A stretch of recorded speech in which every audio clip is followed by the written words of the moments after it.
The U.S. Supreme Court, in a 5-4 decision, has granted the Biden administration's request to remove razor wire installed by the state of Texas at the U.S. Mexico border. The razor wire was part of a security initiative by Texas Governor Abbott. This was in response, in part, thanks to the dereliction of duty by the federal government, coupled with an ever-increasing swarm of illegal aliens crossing the border, overwhelming the state of Texas. Now, the Supreme Court's decision allows the U.S. Border Patrol agents to cut or move the razor wire, which the Biden administration was arguing was impeding their Border Patrol operations and was dangerous and inhumane. The Department of Homeland Security also contended that the state's activities interfered with federal immigration enforcement. You see, the excuse here given by the Biden administration was that the fencing was restricting the Border Patrol's ability to reach the river in a timely manner, which is crucial for their operations. According to a report by Fox News, they said that Chief Justice John Roberts and Justice Amy Coney Barrett joined the 3 liberal justices in a 5-4 vote to allow the practice to resume. Justices Clarence Thomas, Samuel Alito, Neil Gorsuch, and Brett Kavanaugh would have denied the application to vacate the injunction. The Department of Homeland Security said on Monday that it welcomed the Supreme Court order. They said, enforcement of immigration law is a federal responsibility. Rather than helping to reduce irregular migration, the state of Texas has only made it harder for frontline personnel to do their jobs and to apply consequences under the law. We can enforce our laws and administer them safely, humanely, and in an orderly way. What in the world is this idiot talking about? Since when has anything been orderly at the border? I get it's propaganda, but my God. I mean, who do they think they're kidding here?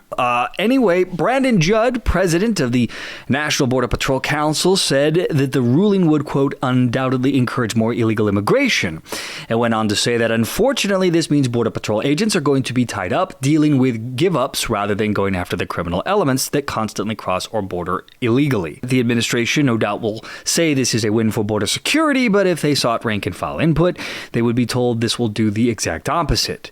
Agents support what Texas was trying to accomplish in the absence of true border security policies from this administration, end quote. Now, the Supreme Court's decision is temporary and comes while a lawsuit over the wire continues. So the obvious next question here is, has Texas backed down from blocking Eagle Pass in Texas? Now, for those who may not have been following this situation, in Eagle Pass, Texas, authorities there blocked U.S. Border Patrol agents from a 2.5-mile stretch of the Rio Grande. The Texas National Guard and state troopers deployed to the area, and the state installed barriers and concertina wire to deter illegal immigrants from crossing said border. This, of course, is part of a larger dispute between Texas and the federal government over their dereliction of duty in defending the border. Now, though the ruling allows federal border agents to cut or move the razor wire installed by Texas along the U.S. Mexico border, which the Biden administration was arguing was impeding Border Patrol operations, the recent Supreme Court did not specifically address the situation in Eagle Pass. The ruling doesn't explicitly force Texas to allow Border Patrol agents back into Eagle Pass. Therefore, while the ruling may have implications for the standoff, it hasn't yet directly resolved it. Which then brings me back to the question, has Texas allowed the Border Patrol back into Eagle Pass?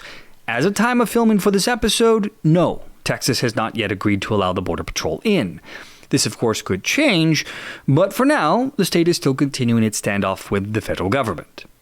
So what then is the public reaction to the Supreme Court's ruling on the Texas border standoff? Well, as you can imagine, online it's been mixed, because of course it has. On social media, for example, reactions varied widely. You had Florida Governor Ron DeSantis criticizing the Supreme Court's decision, stating that Texas was trying to enforce laws and uphold sovereignty of their state while the federal government was undermining these efforts. And then at the same time, you had former Democratic Representative Beto O'Rourke, who of course held the opposite view and supported the ruling, stating that the razor wire installed by Texas Governor Abbott was 100% illegal. Naturally. Now, interestingly, the Border Patrol Union criticized the decision, as I mentioned earlier, arguing that it would not enhance border security. They expressed support for Texas' efforts to stem the flow of illegal immigrants into the country, including the installation of floating barriers in the Rio Grande and the arrest and incarceration of trespassers. And Texas Attorney General Ken Paxton has vowed to continue the fight, arguing that the Supreme Court's temporary order allows the Biden administration to continue its, quote, illegal effort to aid the foreign invasion of Texas.